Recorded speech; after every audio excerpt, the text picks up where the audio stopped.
is up, Chiefs Kingdom? Another day, another dollar. It's your girl, Hayley Lewis, and this is Chiefs News Daily, and we're going to get things going here. It's the brand new series we got on the Kansas City Sports Network. Like we told you yesterday, we are bringing you Chiefs News every single day of the week. Right here, Monday through Friday, 7 p.m. Central Time is when it is dropping. This is your new daily source of Chiefs content, and it's also where you can find the updates, the latest rumors, all the content that you don't want to miss out on, just wrapped up in 10 minutes. So here we go. We're going to dive right into it. And because we have so much fun, and because we appreciate you as well, we want you to stay here and stick around, and we want you to join our exclusive LLC. Now, this is an exclusive loyal listeners club. It's free to join. You get perks for supporting the show, and you also get to ask me questions. We get to interact, get to know each other. Also, we're giving away an autographed Trent McDuffie jersey and some other cool perks that you can see by clicking the link in the description. Find out how to join the LLC. It costs you nothing. Let's kick off the show by wishing Big Red a big ol' happy birthday. It is Coach Reid's birthday. If you didn't know it, now you know it. He is 66 years young. Happy birthday, Coach Reid. He came to Kansas City by way of 2013. And ever since then, it's been pretty awesome here at KC, right? The Chiefs picking up 3 Super Bowl titles. He also brought us Patrick Mahomes, right, in the 2017 NFL Draft. Get this, Mahomes and Reid are currently the most successful QB coach duo of all time. They got an 88-25 record. That's with the playoffs included in that.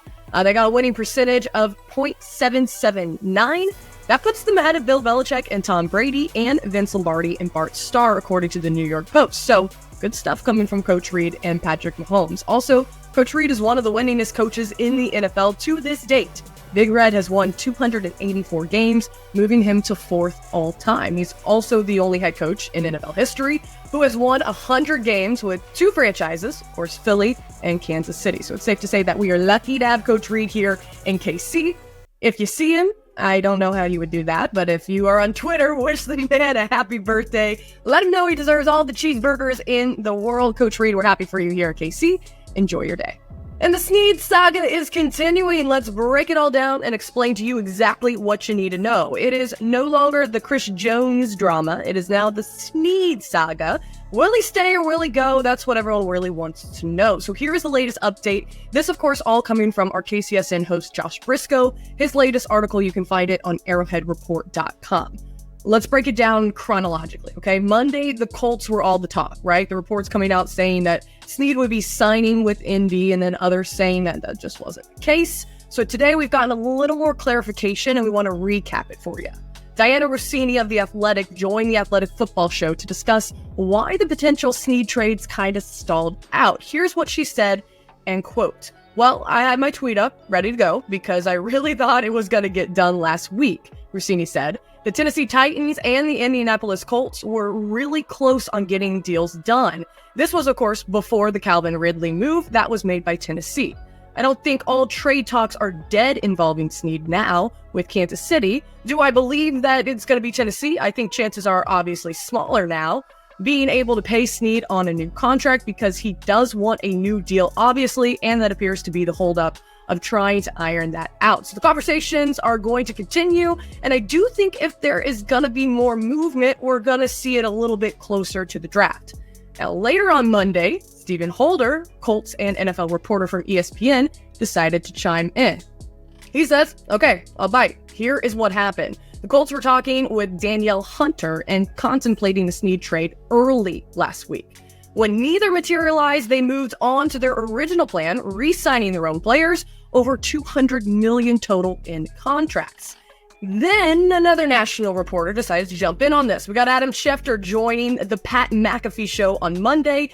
He said the trade conversations never even began. He said they haven't had any conversation, the Chiefs and the Colts. He went on to say 100% not happening. Now, could that change? That change, sure, but no, that's not happening. He continued to go on and explain the situation. Is Sneed talking, are the Chiefs talking anywhere else? Or is their conversation happening anywhere else? Or are we just assuming he's going to be a Chief next year? Just like Higgins is seemingly assuming he's going to be a Bengal next year under the franchise tag. Yeah, I think there have been some conversations going on, but I know this, the Chiefs have no problems. Other people are talking to him, though. Yeah. Okay, so the Colts are not. The Chiefs have no problems right now playing with him on that tag. He wants a long-term deal, so it's up to him and his agent to see if they could help broker a deal and structure something to get him the long-term security that he wants. But no, nothing right now has gotten done. The Colts are not expected to be in on him. The Colts and Chiefs have not discussed a deal for L'Jarius Sneed, at least to date. Could that change? You never know. You never know. But nothing, no conversations between those two teams. And that's where we're at right now.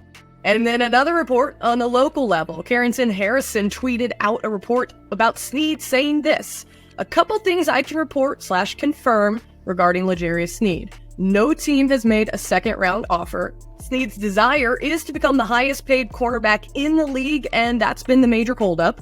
The Chiefs are fine with him playing on a tag next season.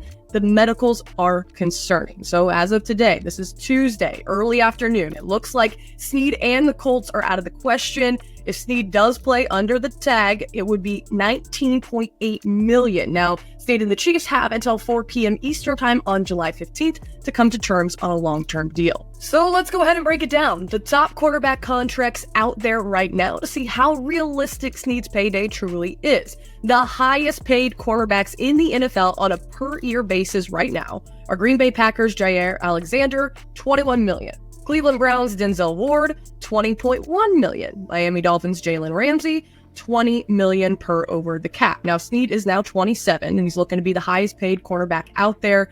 ESPN's Adam Schefter, if you haven't heard about him, we've been talking about him a lot today. He said this on Monday NFL Live. He would like to land a contract that would conceivably make him the highest paid quarterback in all of football. So like I said earlier, Sneed is going to stay in KC and he plays under the tag. He's going to earn $19.8 million.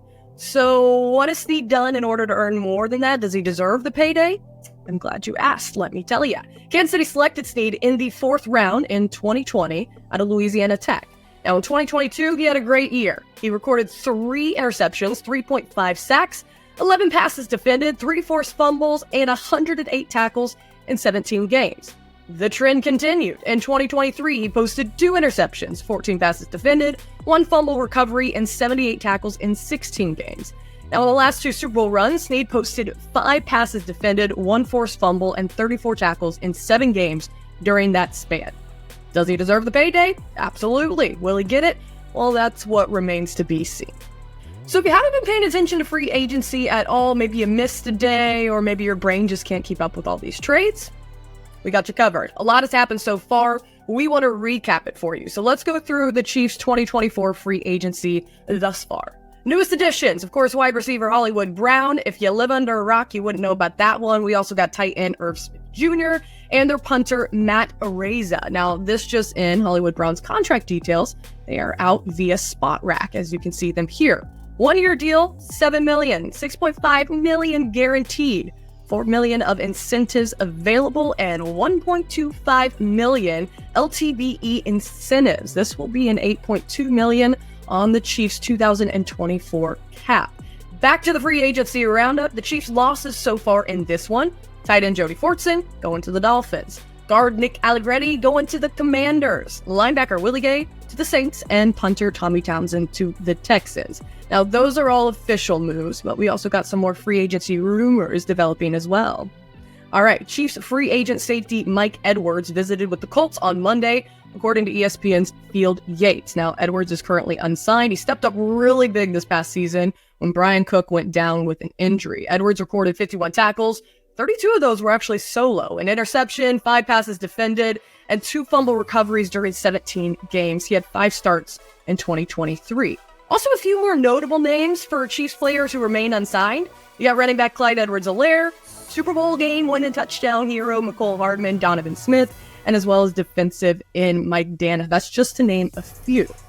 As always, we appreciate you being a part of Chiefs News Daily. With myself, Hayley Lewis, join us again Monday through Friday, 7 p.m. Central Time. We're going to be breaking it all down for you right here on the KCSN YouTube channel.